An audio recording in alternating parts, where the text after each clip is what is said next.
Hey everybody, thanks for joining us live on the new oh wait a second. I almost said it. I can't believe I almost said the part that's gone. Naughty. It's not New Jersey Revolution Radio anymore. This is Revolution Radio, and we are here live with a really, really important Idavox Report. Thanks for joining us tonight. Daryle Lamont-Jenkins of One People's Project is our host. What's up, brother? How are you? I'm doing all right, and I want to welcome everybody to this inaugural event as it is. It is a historical day in many respects because not only is this the inaugural show for the Idavox Report, but it's also Betty White's 99th birthday. Is it? That's amazing. What a true American treasure. I have my wife's grandmother's up here. She's 100.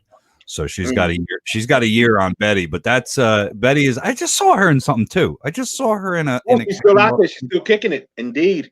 And I want to. And yesterday was the January 12th was the birthday of both Howard Stern and Rush Limbaugh. But both those birthdays are irrelevant because it was also Zach De La Rocha's for Rage Against the Machine, and we're celebrating all of that.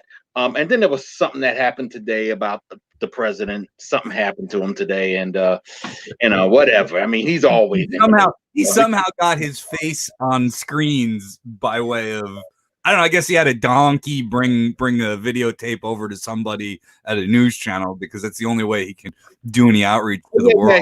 He's literally tweeting. He's sending stuff via carrier pigeon now. So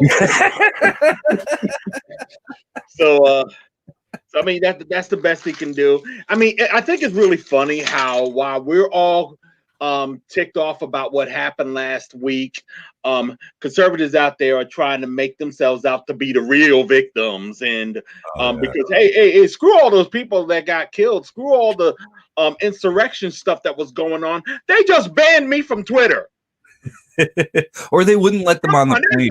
That's a real tragedy.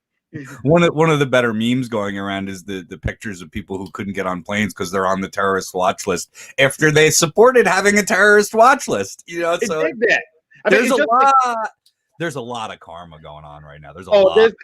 I think it's comedy gold to see Marjorie Taylor Greene, one of the new representatives, and with low QAnon. She's on the Capitol. She's on the House floor. With censored written across her mask as she speaks to millions of people. And everybody is taking notice of that one. Everybody is like, who's censoring you, Marjorie? I mean, me thinks you don't know what that word means. Yeah, you want to see censorship? Take a knee. Yep. I think that everybody is collectively pointing the finger at Donald Trump, which has been the same mistake they've made over the last 5 years or it's whatever since he started this ridiculous run for president, which somehow culminated in him becoming president and this disaster. But the bottom line is, no, but the problem to begin with was pointing the finger at Donald Trump as the whole entire problem, but he's not the whole entire problem because, today in this impeachment, 10 Republicans out of 207, 197 voted against impeaching this guy still. Only 10 Republicans, and that's the most that ever voted against something that wanted, that Donald Trump wanted in his entire 4 years. I mean, they just basically let this guy have the power to do what he did, and now they're all like, "Oh, look at the boogeyman that they created and allowed to just destroy." I think it was 10 Republicans that voted to impeach him. Yes, 10 Republicans have voted to impeach out of 109 out of 207. So 197 Republicans still, voted with this lunatic. We got lunatic? Christian in. Bring Christian. Hey, yeah, that's right. You know him, you love him, the legend himself, Christian Perez. How we doing, Daryle? How we doing, Brian? Thanks for having me again, guys. Hey, good to see you, and thank you for having me. You on the show more than I am, so I guess so. You haven't been on this show more than I have because this is the very first show, so we all been on the show at the same time. I'm honored to be here. I'm honored to I'm honored to talk about what we're talking about today. I mean, it's crazy what went on last week. I mean, it's criminal. It's terrorist.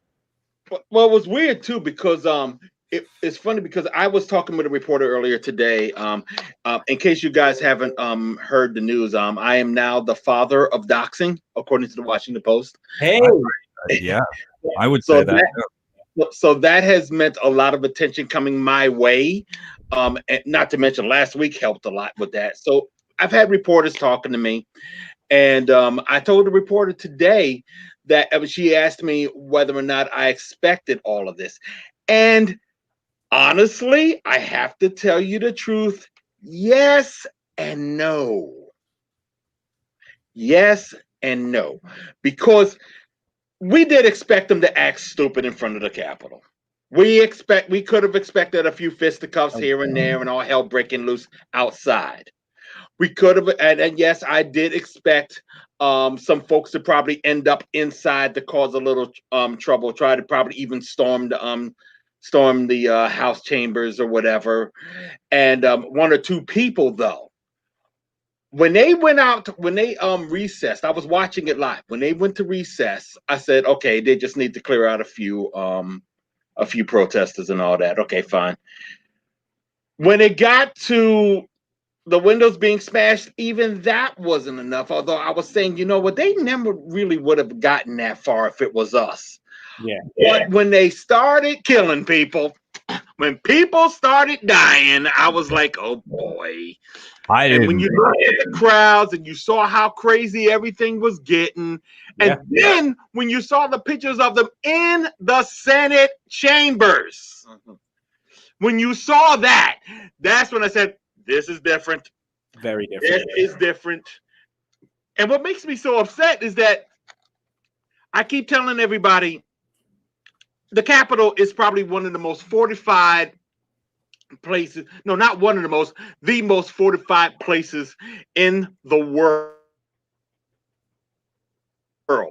And reason why I say one of the most, because the White House may be just as fortified, if not more. Yeah, Knox definitely is. So all the places that you will never be able to breach without weapons are here in DC. And they managed to breach it, which meant for me, when I first saw that, they got help. They got help. And sure enough, that's exactly what they're looking at. That's exactly what they're looking at. That was Nancy Pelosi's secret office that they was in there stealing stuff and putting their feet on the table, on the desk and everything. And I'm just like, no. They wouldn't have known where that was if it wasn't for somebody telling them. So there's a come to Jesus moment for a whole bunch of people after this one. Well, I mean, I know there's Capitol Police that are on leave. So there's that. And then there's the fact that, there was a number of like right-wing politicians egging people on and so on and so forth. Yeah, I mean, it's how it is with these types. They egg on the violence, like you were saying earlier. They play the victim. They want everyone to talk about peace. They want to talk about unity. But this is after they were threatening people's lives.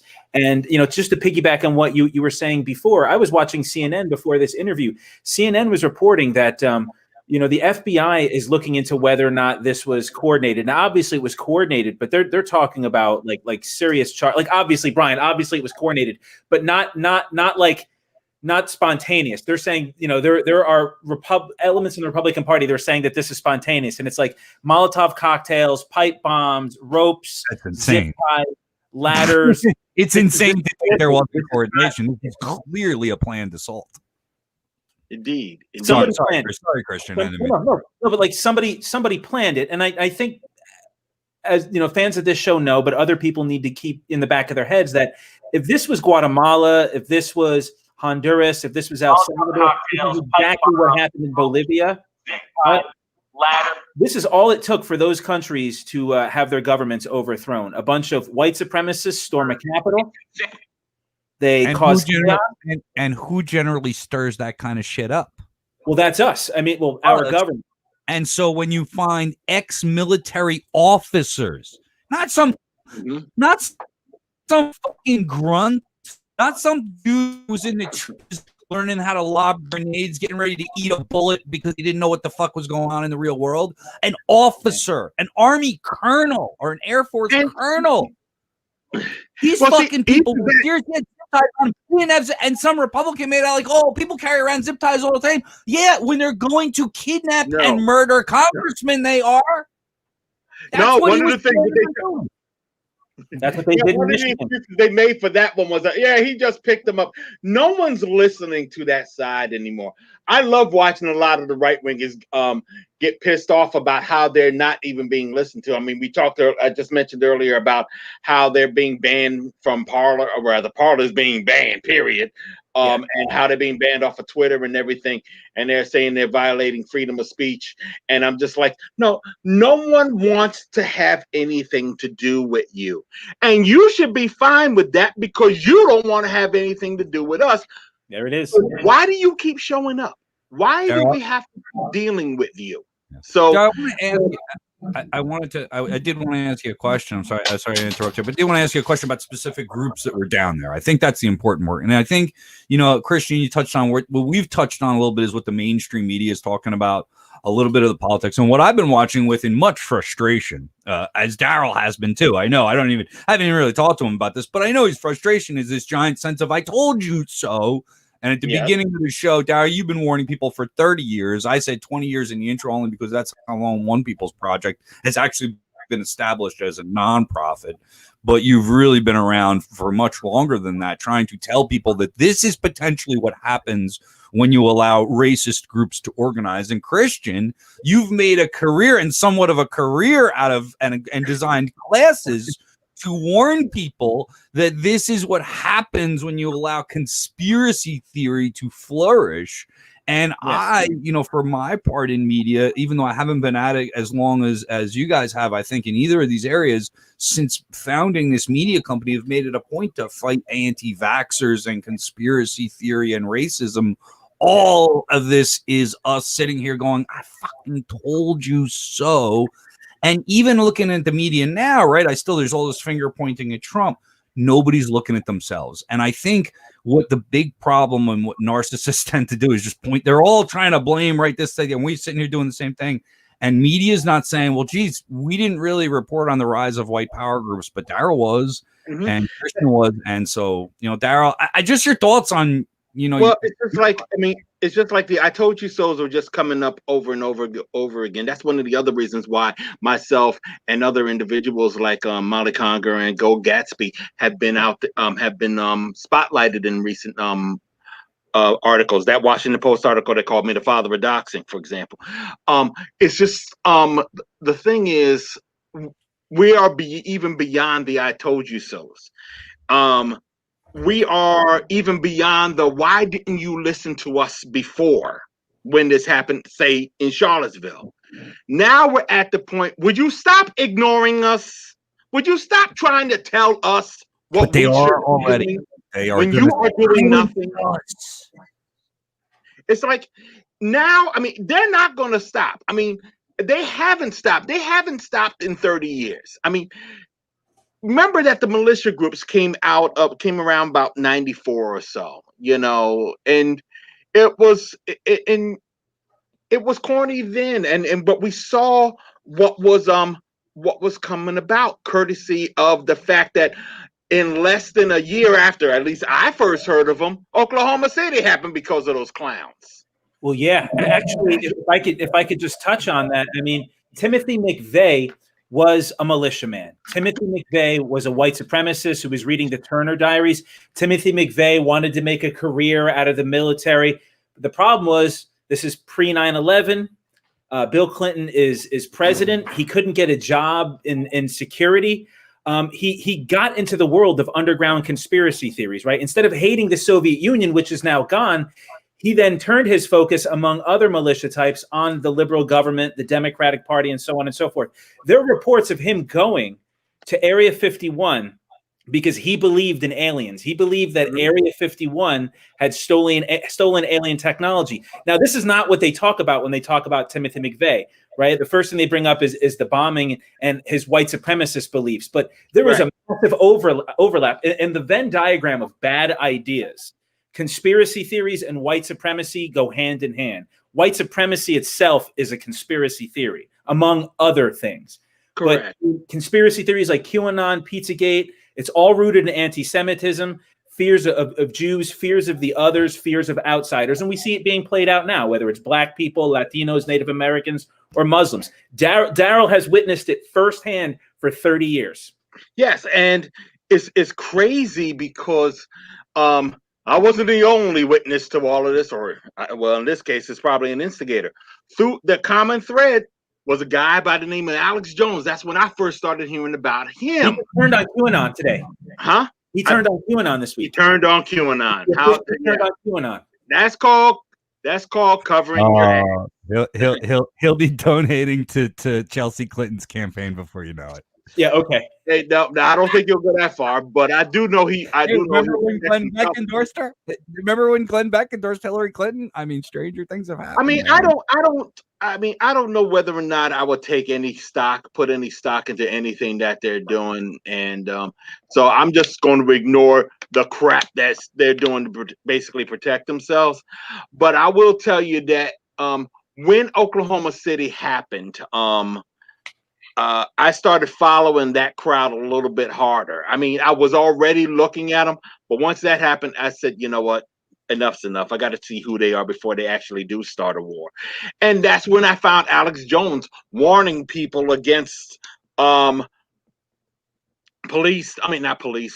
military people doing dry runs, as he put it, on in Houston or something like that, in Texas, you know. Oh, that was Was that Barack Obama was going to use the Chinese military to round up real Americans and put them into abandoned. That was in the thousands. That was in 2008 and all that. But remember, Alex Jones goes back further than that. I have VHS tapes of Alex Jones. That's how far back we go. And don't forget, one of the biggest conspiracy theories going was that whole the Waco, the big lie and all that. So they was worried about Waco. They was worried about Ruby Ridge. Remember, that's why Tim McVeigh allegedly had did what he did. And then you just started seeing them ratcheting up a lot of their stuff as the years went along. But they could only go but so far. Yeah. And even when Barack Obama became president, they can only go but so far. Yeah. But when Trump became president, it was like manna from heaven, you know? And all of a sudden, all the people that we thought we held down were allowed to break free. And the only reason why is because, and I'm just going to be real about it, they gave us a lousy candidate. I mean, at least the Democrats gave us a lousy candidates, and people were too reliant on party politics for us to look beyond that and put people in office that we want to put in. And we still did that 4 years later. But here's the thing. I am not going to fight the Democrats right now. I'm not. Only because it doesn't mean that I'm giving them a pass or anything. I'm just not going to go blowing up their spot right now because I got to see what they're going to do. And even if I have to fight them, I mean, I was fighting them the entire election. They're in there now. Now I want to see what they're going to do. And now I'm not even going to see on the peripheral. I'm going to get in there because, truth be told, I don't want them to F up. I don't want them to F up. They're there now. And they say they're going to do something. I'm quite sure they will, but they got to do it correctly. They have got to do it correctly. And doing it correctly means talking to all the folks that all those other folks that stormed the Capitol don't want us listening to, don't want you to listen to. I agree. I agree that I want people to be held accountable for violence and violent speech, which is something, you know, that you have made, you know, your career out of. And I think that, I guess, as a revolutionary, I have a problem just in general supporting state action. I'm a prison abolitionist, and you know, so I have a problem with, in general, just sending people to jail. And I hate to be a hypocrite in light of, you know, serious offenses, but we don't have the society capable of bringing about justice in any other way, shape, or form. I mean, I could bring on some revolutionary groups here to talk about transformative justice, but our society is not organized around transformative justice, right? Our society is a police and prison state. Now, hey, listen, I have no problem with what go on, I'm sorry. I can at least admit my political confusion here. Right wingers seem adamant in their confusion in that they support Blue Lives Matter so much that they're beating cops while waving a Blue Lives Matter flag, or they're so patriotic they love cops they dragged a police officer out of the Capitol building and beat him with an American flag. They murdered a police officer with a fire extinguisher.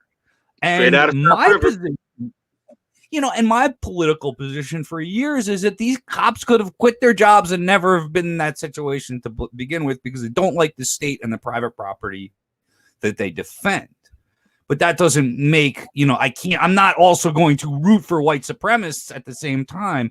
But this is what I've been afraid of, I think, more as an organizer rather than a journalist over the years, is I fault the left, I fault the Democratic Party, and I fault the lack of movements developed over the last 20 years way more, because there's been no resistance to the rise of Trumpism. There's been no resistance to the rise of fascism in our government, and that's due in part, with a lot of factors, it's due in part because of the Democratic Party's not just failures, but aggressive actions to cut social movements' throats. In Wisconsin, against the teachers, Occupy was smashed in a coordinated national effort by Barack Obama, and then co-opted by unions like SEIU and CWA. They are not just, oops, we messed up, or, oh my God, we keep getting beaten in these political fights. No, they're active participants in murdering Black people and sending them to jail and fucking with social movements going back forever. And that's my problem, is I don't want to root for Democrats, because there is much of the problem in my mind. It's not, even so though they're much, not. Okay, so it's not so much rooting for Democrats. It's not even so much rooting for the state. It's rooting for an advantage that we just have to take advantage of. I am going to be more inclined to support more inclined to support resolutions that are coming from us than I will from them. But if we get in there and we're able to at least X out this crowd that we've been dealing with for God knows how long, I want to use it. It's just an advantage. It's just an opportunity. An opportunity knocks, just answer the door. Do not, however, mistake my taking advantage of the opportunity for excusing what the hell you do. Because truth of the matter is, we should not be in this position in the first place. In fact, one of the important things to remember is that when the rallies after the election started in November, they was telling, those same crowd was telling us to stay home and don't go against and let them have their rally. It's over. Trump lost. We won. Now we can ignore them. And we said, no, you cannot do that. So what did they do in November? They attacked people. They vandalized the Black Lives Matter Plaza in DC. And a lot of Black people were saying, all you white allies should have been here. All you white allies should have been here. We need you here. People got stabbed then. People had gotten stabbed then. So you had that. Then December came along, December 12th, and we said, and they did it again. Ignore them. They will go away. Trump lost. We won. And we said, didn't you learn anything in November? Don't tell us that. Now we're going to come out and defend the plaza. The plaza was defended. There was police in front of Black Lives Matter Plaza because they didn't want any drama. But what did the Proud Boys do? The Proud Boys went to a church, a historically Black church. So historic, that was where they held Frederick Douglass's funeral, and they burned a Black Lives Matter banner that they stole off of it. Yeah. And then they I lost you. I couldn't hear. They not only did they burn it, but they burned it proudly, and the guy who did it admitted to it and went online and said, "I'm the guy." Okay, let me be fair about that one. Enrique Tarrio's in the video. Henry Tarrio, I should say, is in the video, and it's one of the when he got arrested for it last week, the day before the insurrection, so to speak. Somebody that was one of his militia guys saying that he was taking the fall for all of us. If he had to take the fall for y'all, that means that he wasn't the only one there doing it.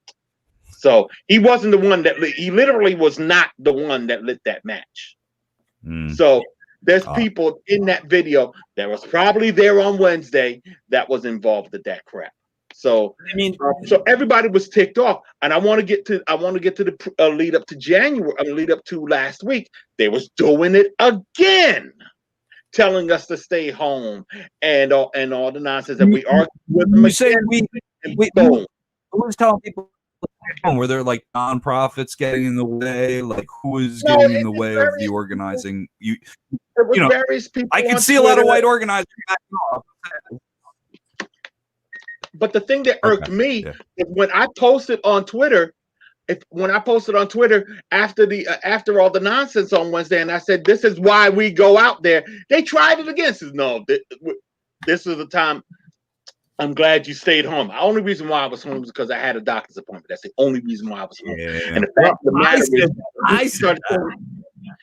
but the fact of the matter was when people started saying, you should have stayed home. I'm glad you stayed home and all this nonsense. No, I'm not glad I stayed home. In fact, I'm glad we love you.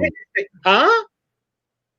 We love you, man. I worry about my comrades when I battle. You're supposed to be worried about me. But you know who I'm worried about more? The people who can't fight back. And those people were asking us for their damn help, and we did not give it to them. We did not give it to them in November. We did not give it to them in December. And that's my issue. That is my issue. And we got too many damn liberals out there telling us to stand down. Now people have gotten killed. Now they stormed the Capitol, and now they're getting to know better for now. What's going to happen 4 months from now? Yeah. What's going to happen 4 months from now when things have calmed down? What's going to happen January 20th? What's going to happen January 20th? Now, real quick, did you guys see go into it? Because I ranted enough. Sorry. This is your show. So I appreciate it. Thank you. The videos that are coming out, I was watching again CNN earlier. They had videos of National Guardsmen sleeping in the Capitol. There's something like 20,000 guardsmen in the Capitol. That's 4 times. CNN reported 4 times as many soldiers that are in Iraq and Afghanistan. They picked a fight, and this is one of the things I will always tell my what I was telling my people I was arguing with on the right, when they keep on talking about Civil War this and Civil War that. I told them, who are you gonna shoot? You think you're coming after Antifa? You think you're going after Black Lives Matter? No, you're going after those soldiers because that's who protects this country in a civil war. Yeah. And you're talking about, that we are one of the strongest militaries in the world, if not the strongest military in the world. And you think you're going up against that? Then they tried to bring up Clive and Bundy. It said the only reason why you guys even prevailed in the Clive and Bundy ranch is because it was bad for PR with the military. They did not want to look bad. Well, I gotta go back to what we were talking to and then ask though, how bad, and we had a whole show on this a couple of months ago, if you recall, talking about how bad is the infiltration into the white power, into the from the white power movement into our law enforcement. And now you got to ask about the military community when you see, like I said, former Army officers going out there to kidnap congressmen. First off, we don't know. I mean, and then there's going on also. It's not just white supremacists. Hey, it's not just white supremacists. It's neo-fascists, really. And when you talk about how much have they been infiltrated, you got to actually ask how much have they been integrated. Maybe that's what it is. And how long has that been? Well, we took in Nazis right after Germany. We took in Nazi scientists. What do you think? They just kind of gave up on being Nazis and became civil rights activists? Yeah, I won't.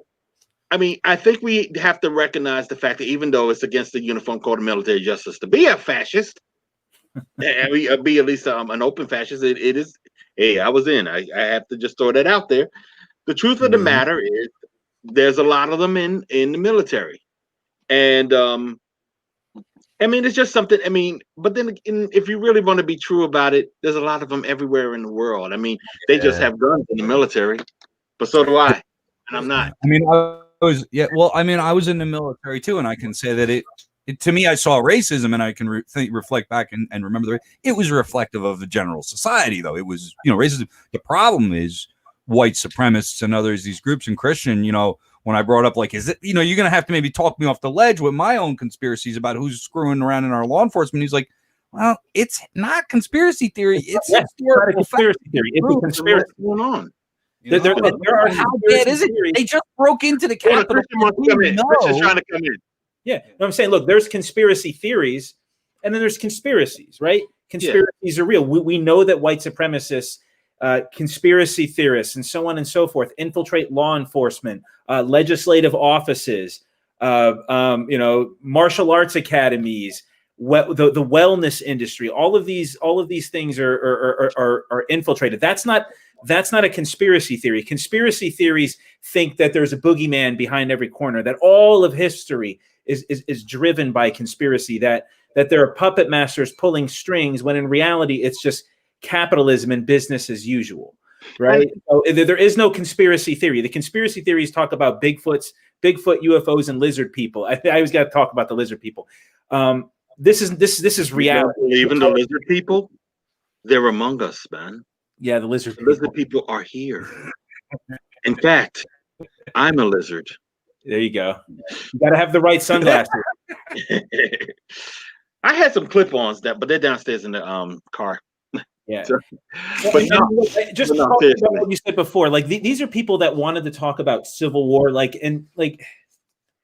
If the Civil War, if there was Twitter during the actual Civil War, do you think people would be snapping? Like, I don't know. It's weird. Like people are talking about the Civil War, snapping selfies while they're in the Capitol building, literally vandalizing the place, and then they thought they were just going to go back to work on Monday.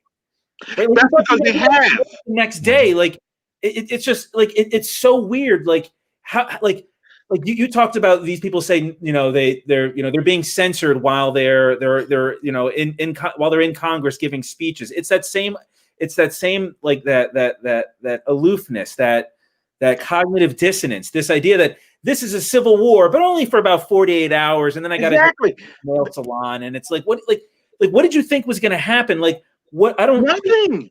Let's be real, Christian. Over the past year, we saw them LARPing. We saw them really LARPing, and they did expect to go back home to work. That's because they did before. When they had the anti-mask rallies, the armed anti-mask rallies, and they stormed the capitals of these state capitals all over the place. They went home to work. Yeah. It was, and on top of that, if they had somebody working with them on the inside here at the Capitol, of course they're going to think, oh, okay, everything's good. A congressman got our back. A few DC cops, DC Capitol Police got our backs. Trump got our backs. We're going to be fine. Nothing has happened to them before. But they didn't realize that they overstepped their boundaries. One of the most important things that happened on Wednesday was the fact that they had to learn the hard way that the country belongs to the rest of us too. Yeah. And you went after, think about it. You went into Congress and scared the shit out of AOC, out of Maxine Waters, out of Ayanna Presley, out of Rashida Tlaib and Ilhan Omar. They want to kick your ass, and you basically just hand it to them gift wrapped. Yeah. They were pissed. And that's not to discount any of the other Democrats that were pissed too. But when you consider just how hardcore some of them are versus others, they're looking at it. When you look at AOC, despite how anybody may have issues with her on a more farther perspective, despite that, she does recognize, and they all recognize that the fact that hasn't happened since 1812, and it was happening targeting her and others. They had others. So they knew that you couldn't pussyfoot around in dealing with this crowd anymore.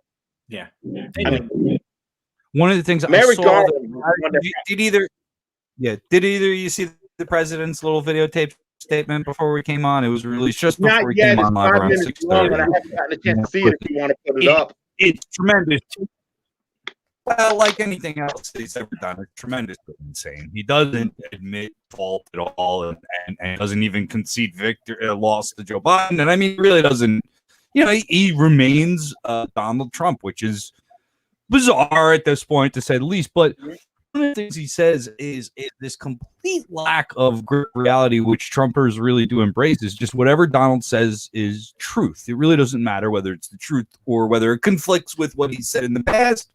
It's just what he says is true, because it's cult-like mentality. And one of the things he said is, I would never want my supporters to be bullying or harassing other people.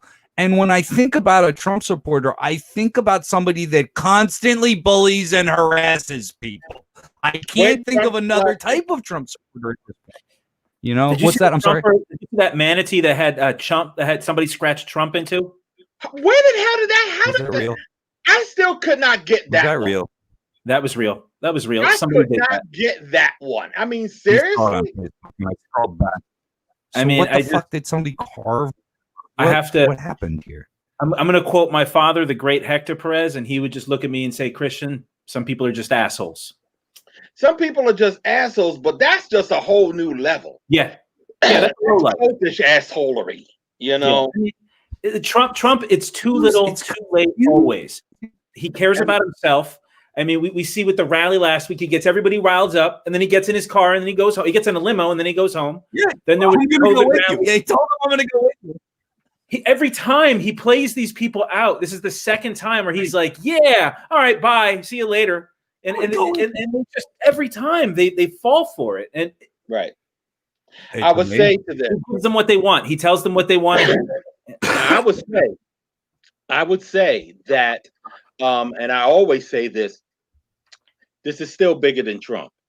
I think that's what I'm most worried about, is we're not focusing in on anything but him. You know.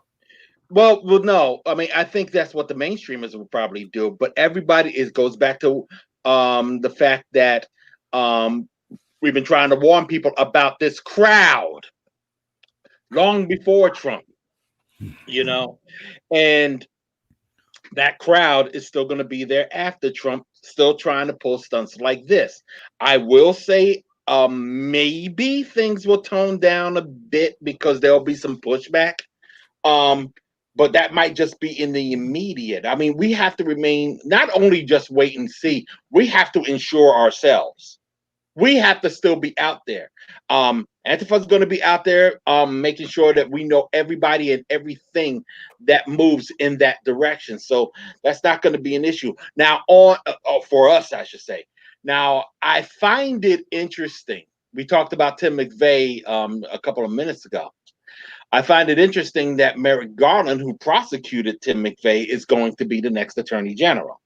Now, everybody likes to look at that as being payback for what Mitch McConnell did to Merrick Garland. He was supposed to be a Supreme Court justice, but attorney general in this time, I love to see where this one goes. And like you said, you don't want to really put too much stock in what the state does, because they want to do it to us just as much as they're doing it to them, if not more so. As a matter of fact, more so. But the truth of the matter is, whatever hurts that crowd benefits us, or whatever makes their lives miserable makes ours that much more enriched. We just have to make sure that they don't get too much leeway to think that they can do that to us as well. Because remember, that same crowd was trying to make Antifa a terrorist organization, and it never took hold. I don't want the Democrats to think that they can do that or some nonsense. Yeah. Let me ask you, since this is the Idavox report and you are the father of doxing, who was there? Who was in? Get a powdered wig. Who Who was there? I mean, did you notice the groups? Did you particularly see individuals like, oh, I know that guy? Well, the Proud Boys were the ones in the. If you see the video and you see anybody wearing, like, I guess it's the orange skull caps. I know they were wearing orange armbands. That was the Proud Boys. When they said that they was gonna not fly their colors, those were the colors they chose to fly that day. Yeah, orange and yellow. No, did they wear yellow? Because I thought they were staying away from the yellow. I don't know. I saw. Well, I don't know. I didn't know that there were differences with the colors, but I yeah, saw. well, you know, their usual colors are yellow and black, and I was told that, you know, anybody that was wearing those orange armbands and or maybe even those orange scullies, that was them. So that was so that's one group that we saw. You know, there was another group out of Jersey that everybody's still trying to learn about, Sons of Liberty, New Jersey. So we're going to try to figure out who the hell they were. But the Proud Boys and, you know, your 3%ers, I did hear they were there in force. I heard that our friends at the European American Heritage Association were. Now perhaps, but we don't know yet. We got to find out for sure. NJEHA is not the biggest group in the world, although we do have some names, names of some members that we didn't have before. You want to thank Dan DeAmbley, the head of NJEHA, for going on a little stickering spree in Philadelphia a couple of days ago and getting caught by us. Yeah, nice. Those pictures are. Now this is a good story. Now people think people don't know what it is Antifa does. I mean, what happened here? Give us a story. First off, dumbass Dan DeAmbley. That's a good nickname. Yeah. You went with that, right? Do we have a nickname for him yet? Can that be it? Dumbass Dan? I like that one. That's good. Anyway, dumbass Dan with stickers on in Philadelphia. What happened? Well, apparently he was I mean, you can find this on Twitter. And he got him and two other people. One of them, I believe, was already identified as allegedly former Proud Boy Giovanni Valle. He and one other guy who we have to identify, although I think we have. They were going around Philly just slapping stickers up on all over the place, and this time they got him. People saw him and said, "Yo, what's up?" And they started taking their pictures, and then they took off. I want to see the video right now on Twitter. There's just stills, so we don't know what's what really transpired. Although what we the pictures were funny enough, I should say. I'm sure we'll be seeing them. Are they up on Idavox, or will we be seeing them on Idavox soon? No, they're just on Twitter right now. I mean, this wasn't an Idavox operation. They just got pop. Although we do have our guy in Princeton that we're trying to zero in on, and we think that he was actually one of the guys that was helping with the stickering. Excuse me. But I was but I want to see exactly where NJEHA does go and whether or not there are connections to that other group that we haven't seen. I mean, they weren't really that prevalent before, and now that they made themselves prevalent in the field on Wednesday, people want to know who they are. I mean, there was a few people that I did recognize face wise. There was Gabriel Brown, who was videotaping the people smashing up CNN's equipment. Let's not forget, yeah, you might not have went inside the Capitol, but if you were there smashing up the equipment of media people because you hate the Lügenpresse. Well, let's just say something. Look, I mean, at some moment, we all have to stop and look around and see who we associate ourselves with, right? We all have friends and relatives and politicians even in our lives that we don't see eye to eye with. But if you're at a movement and you see white supremacists, Proud Boys, people with Camp Auschwitz hoodies, people thinking that Democrats are drinking the blood of children. If you're looking, if you're standing and you see these people around, it's time to stop and reevaluate the situation. Take a second and say, you know, maybe I'm not in the right place. If I have a position and white supremacists have that position too, maybe it's time to stop. And it's absurd to me. I mean, people it's like we have this society where people just don't want to take any responsibility, and we have a president that doesn't want to take any responsibility, and he enables this kind of behavior, right? And you see it every day. Nobody wants to take responsibility. Nobody wants consequences for what they say. I mean, we see this meltdown with Trump, the president of the United States. The president of the United States was taken off of Twitter. How is that Orwellian? The most powerful man in the world is complaining about Twitter, yet it's somehow 1984. I mean, but that's that's how it is. It's always lying. It's always misdirection. It's always something with these types. Exactly. I mean, I don't think that they are looking for to convince all of us to how right they are. I think they're just looking to win. Yeah. I mean, when they came out, when the first thing that comes out of their mouth was Antifa was responsible for it, while the people themselves are coming out saying that we did it and we're proud to do it. We know who you are. But no, the narrative was, yeah, we did it, we're proud to do it, we will do it again. It was Antifa. Well, I mean, but that's what you say. That's about not being held accountable. That's an instance where the press needs to hold people accountable. When these politicians say, "Ho hum, I don't know what could have happened," like this is where the press is supposed to have a position, a place where they say, "Look, you knew this was going to happen. Everybody who was in the know, I'm not even like I'm in the know. Everybody with two eyes, and some people without, saw this coming." So, I mean, we have a media that doesn't do its job, that treats every position like it's black and white, like it's one or the other. And I just feel like in the search for truth, you shouldn't always be looking for, everybody's position or everyone's opinion. That's not what the truth is about. Like if everybody, something happens, everybody that sees it is going to have their own truth and their own opinion. But I don't know. It's problematic for right now. I have MSNBC on, and they are talking about Representative Nadler says that the GOP accomplices will be held responsible. So they know something was up. Well, by the way, what constitutes an accomplice? An accomplice is an easy political target that they can use as a scapegoat. That's what that is. That's an accomplice. They're not going to hold everybody accountable. There's going to be some fall guys, to be sure. Let's hope it's Ted Cruz. Yeah, well, we'll see what happens with him. Rubio. Rubio, he had the worst crocodile tears I've ever seen in my whole life. You guys see Charlie Kirk? Charlie Kirk was saying, "Oh, I sent 8 buses. I sent 8 busloads of people to DC. We're gonna." I don't remember the exact quote, but he was talking about like what they're gonna do, and they're like shake things up or whatever the nonsense was. And then he took it off of Twitter right away when the violence happened. Yeah, too bad. We caught that. Yeah. I saw that.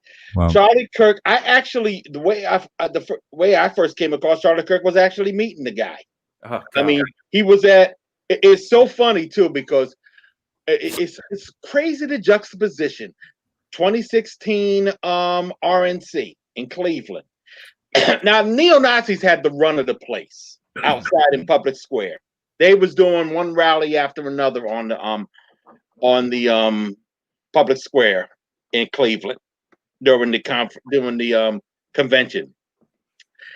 And there's Charlie Kirk doing his thing through a megaphone, and I just thought he was just one with that crowd. I don't think I was wrong. I mean, this is like the second big hit because I was on the show talking about this a couple of weeks ago, and this is like just more of the Schadenfreude, like watching these people get got. Like it's Charlie Kirk and Turning Point USA were in charge of outreach for college students during the Trump campaign, right? And ultimately it failed, right? Trump didn't get the college students. Trump lost the election. So of course, Trump needs someone to blame. So rather than blame his shitty campaign and the fact that he basically went after boomers and old people hard, they're blaming Charlie Kirk, saying, and Turning Point basically saying that, you focus too much on Trump and instead of winning the actual elections. So the story that comes out of there is Charlie Kirk was bootlicking so hard that he cost Trump the election. That's shot one. This is shot two. I mean, I think that goof is going down in flame, and he gets all kinds of corporate donations, and they're talking about corporations pulling money from donors like Ted Cruz and so on and so forth. So it'll be interesting to see where he lands up. Yeah, if he faces any repercussions. I think there's going to be a bunch of groups, and I'm glad you are talking about corporate donations and all that, because I'm working on a story about another group that no one's really talking about, and that's Women for America First.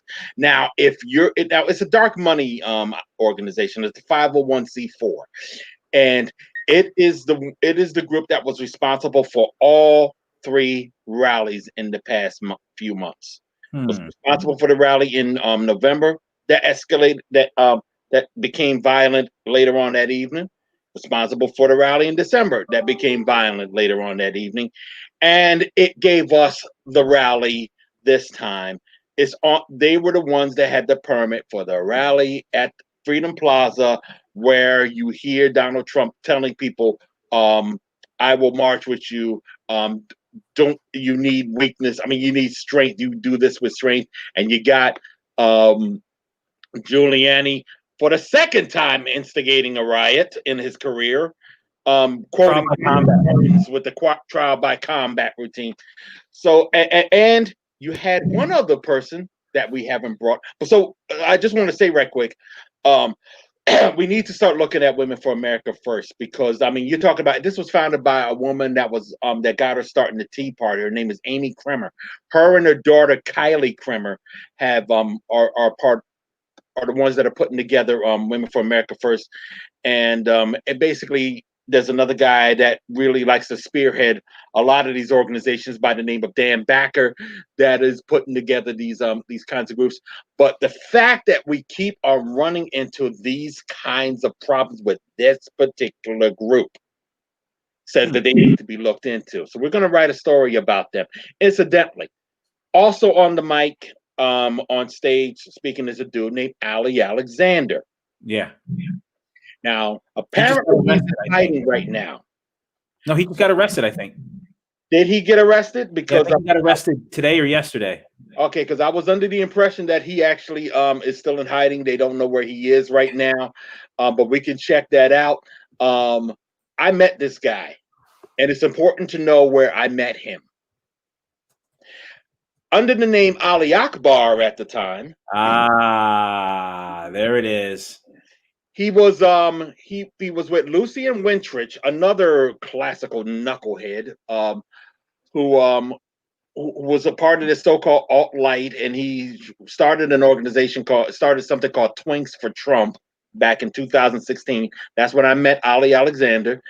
Some might remember that Lucian Wintrich and Ali Akbar put together a art show for Milo Yiannopoulos in October of that year, where there was supposed to be just basically an art show featuring some of the greats in art. James O'Keefe, what's his name? Farmer Bro, whatever his name is. I forgot his name right now. Harrison. Yeah. And Milo himself, who bathed himself in pig's blood. Doing this. Okay. That was like his egotistical photo shoot. Yeah, that was the egotistical photo shoot and all that, and it was held at a art gallery that didn't have any idea that they was going to pull this crap. Fascist homoeroticism, gotta love it. Mm-hmm. But this was also providing security. This was also the first time we saw the Proud Boys. And they threw some guy out who they said was protesting, and they Gavin McInnes intentionally smashed his phone, and I'm sitting there going, okay, I got it on video, and that video's on YouTube right now. I didn't know they were called Proud Boys yet or anything like that. I just thought it was weird they were all wearing Fred Perry's, because it was like par for the course, because it came across to me that they thought that they was going to be like these skinheads, like the Nazis from back in the day, the thugs, and eventually that became the uniform, the Proud Boys uniform and all that. So I thought that was particularly curious that I met Ali Akbar the same day we all saw the Proud Boys for the first time. Yeah, I find it interesting that a man like Ali Akbar would change his name to Ali Alexander, just like the former governor of Louisiana, Piyush Jindal, changed his name to Bobby Jindal. Mm-hmm. Right? I mean, if you have to change your name to associate with these people, maybe they don't want to associate with you. But Yeah, I mean, there will always be like I call them lapdogs of color. There's always going to be people of color that are bootlickers that want to, that want the scraps of the movement or think that they can capitalize on the movement. And I mean, they make names for themselves, but eventually, I mean, I think Ali Alexander is his real name, but we could check and make sure. I think Ali Akbar was the fake name. At least I thought Ali Akbar was the fake name. But who knows? We'll check. We'll check. Whatever. There's a lot of Ali Akbar. We will know. They use their real names in jail. Yeah, I mean, it cracks me up. I mean, the fact that people will go there, they're tweeting. I mean, did you see like there was that leak that it wasn't even a leak? It was Parler had the information. These people had their GPS on as they were in the Capitol, and they tracked all these people. I mean, like they caught all these people. They caught the Camp Auschwitz guy. They caught that QAnon shaman. They caught the a black Arizona State rep named Mark Fincham. I mean, they caught a lot of these guys. Fincham was there? Yeah. Arizona State rep Mark Fincham. Actually, something I want to bring up, and if Leah's there, she can share it. There's a Twitter page, and there's an Instagram account, and the Instagram account now it doesn't want to open. It's at Homegrown Terrorists or at Outing Terrorists, and the Twitter account is I got to look it up here. Now I can't find it, but the Twitter account is Out Terrorists, at Out Terrorists, and the Instagram account is at Homegrown Terrorists.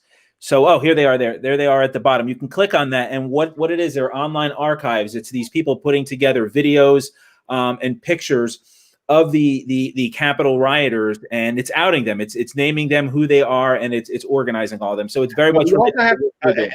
And to that point, because they also made a mistake, unfortunately, the guy that they listed as Jason Tankersley is actually a guy named Will Walton.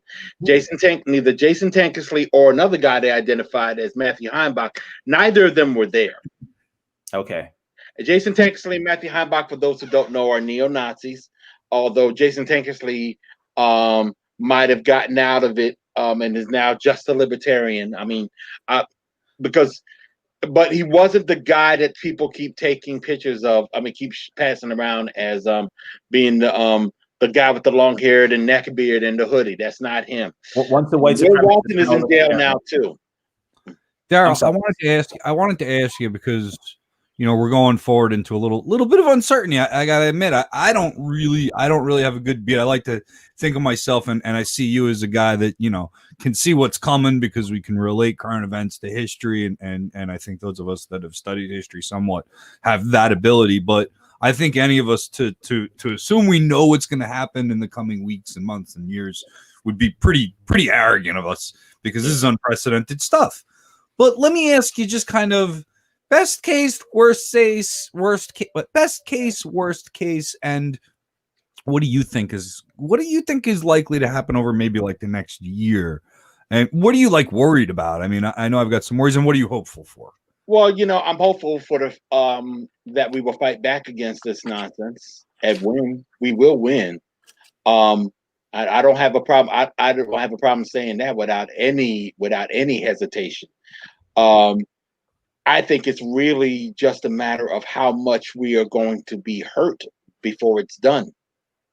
I think that's the main thing. It's not so much whether or not we win, but how much damage is done getting there. Because these guys are going to fall, but they're going to hit a few branches down along the way. I think inauguration. There might be. I would say that there may be some skirmishes here and there. I don't think that they're going to get away with what they did last week. There's too many eyes on it now. And worst case scenario is that they do get away with it. And if they do get away with it, something's out of control. Something's out of control, and it's not going to be dealt with the traditional way. Mm-hmm. That means if something pops off on Inauguration Day, then you're going to start seeing people going to homes and start pulling people out or breaking up various events and various groups. And that's one of the reasons why, even more so, we are pushing for people to oppose the American Renaissance Conference that's taking place on May 21st to 23rd, just outside Nashville, Tennessee. I know I bring it up a lot, and there's a reason for that. Some of the people that were speaking at the Capitol last week also spoke at American Renaissance. That's the kind of crowd we're dealing with. And the state of Tennessee is trying to stamp out protesting in the state parks there, particularly because of this. And yesterday, we had a few people in Tennessee trying to stop that, trying to keep those rules from getting into place. So, but they need our help. They need people to come out and say, yo, you can't stifle our freedom of speech. No, this is a real fight for free speech here. You can't stifle that. If you're not Twitter, you are a public institution. These parks are public. These parks belong to us. You are not going to tell us to shut up in our own parks.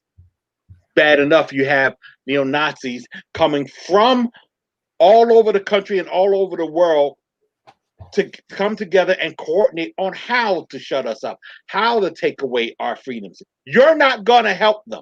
That's what we need to tell the state of Tennessee. So please, everybody, pay very close attention to what's going on in Tennessee. Pay very close attention to what we write about in Idavox regarding this situation. And most importantly, if you can, get out there on in May 21st to 25th to 23rd. I'm sorry. We're organizing everything now as we speak. Yeah, I would say. I think DC is going to be okay. I think some state capitals, people are going to have to.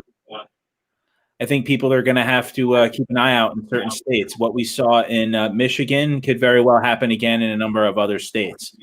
Not necessarily just southern states either. That's a possibility. I hope they're in a stage of regrouping, and we can smash it while they try. I'm hoping that the big revolution didn't happen, and now they've got nothing planned. But what we're seeing online, and what we saw online leading up to this event was a lot of clues as to what was going to actually happen. And what we're seeing online right now, I think, is it's disturbing. 50 states, something's going to happen. Whether it remains peaceful, what I hope is it remains peaceful and nobody dies. But something's going to happen. What are the odds that nothing happens? It just doesn't seem likely at this point, given the situation we're in and the political climate in some areas of the country. And what I'll say is, I guess what I'm disappointed about the real solutions here. The real solutions here they're not really political. They're economic and they're social. They're about getting rid of racism and getting rid of capitalism. For me, I mean, these people don't raid a Capitol building if they got $100,000 a year jobs. They're not. Yes, there are some people flying there in private jets, and the bourgeoisie are motivating ththese things through propaganda and media. We could get into all day about that, right? And that just gets off into every discussion communists have ever had. But the bottom line is, we have got to lay a foundation in this country that doesn't drive us against each other for profit. And what you saw was a result of economic and social divides, a result of oppression, the result of, honestly, of a racism and the issues that Black Lives Matter is trying desperately to address, thrust upon people who take their white privilege far more seriously than actually having a peaceful and just society. And I think that's the disaster that we're seeing unfold. And the solution, which seems to be immediately, let's create more of a police state. Let's put more funding into the police. Let's police. Everybody blames the police, but then they say that the police are the solution. And that's on all sides of this issue. It's like pure insanity coming at us from our political system. If police are the problem, then they're not the solution. If police are the solution, then they're not the problem. So, and that's the only two solutions and problems we're being presented with right now out of mainstream media. Getting everybody a paying job, getting everybody a basic income and good health care and food and water and shit. Not in. Not in the Democrats need to be bold, right? This is where they're at now. Like everyone, like, yes, we have to hold them accountable, and that's the normal phrase. But this is almost do or die now, because if Joe Biden doesn't deliver, and I don't have a lot of faith that he's going to deliver, I don't even know what that delivery looks like, right? But if he doesn't deliver in 2 years, we're going to be dealing with this again, right? We're going to be dealing with another election. These people are going to be emboldened, and there's always somebody saying, just ignore them, they'll go away. These people never go away. They will never just go away. So, I mean, like, the Democratic Party needs to be bold. They need to do something. And I don't know if they're motivated to do that. I mean, I don't know. It's frustrating. It's frustrating. I'm scared for the future. Well, I know that my future in the next couple of minutes is going to have to be coming to an end on the broadcast.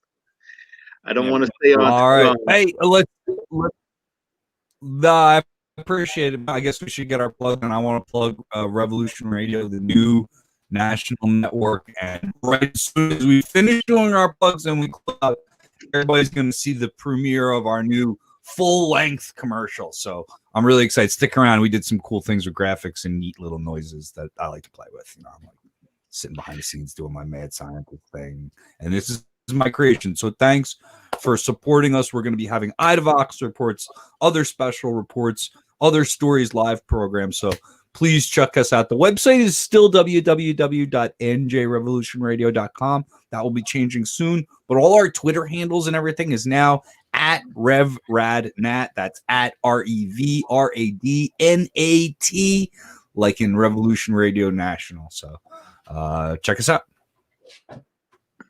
And I'm Idavox. One People's Project is, you can find us at onepeoplesproject.com. You can find us at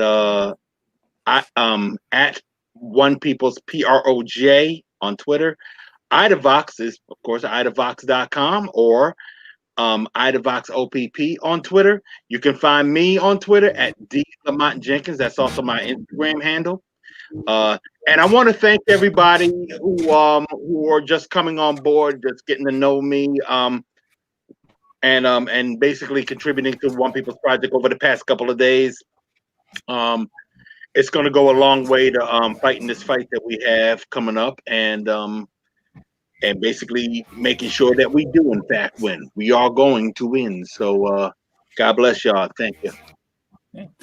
So I'm Christian Perez. Thanks again for having me on the show, Brian. Love it. Glad to be a part of the team. Love to be a part of Revolution Radio. Make sure you donate out there. Donate to Revolution Radio. If you can, please join the editorial board. We're always looking for extra members. You can find me on Twitter at Perez Podcast, Facebook Christian Perez, or Modernity Absurdity. I'm not hard to find. YouTube, SoundCloud, Stitcher, iTunes, Facebook, Twitter. I'm everywhere, and I'll definitely be here at Revolution Radio. We see you Wednesday nights at 8 p.m. starting real soon again when NJR Live returns on Revolution Radio Network. Check out this cool new trailer commercial we made. Peace.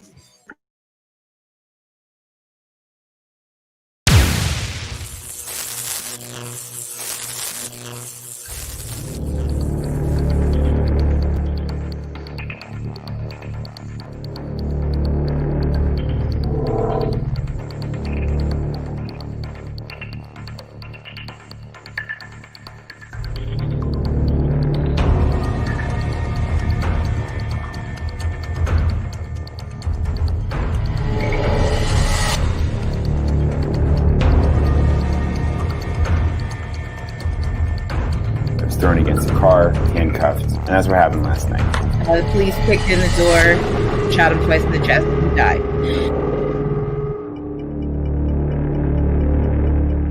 Before you knew it, we had 500 families. We had over 100 volunteers calling us. We were on the phone constantly.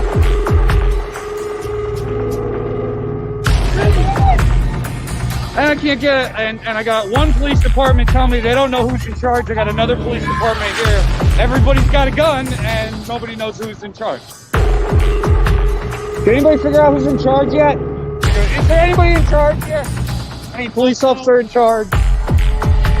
Are you in charge? I can't find anybody in charge.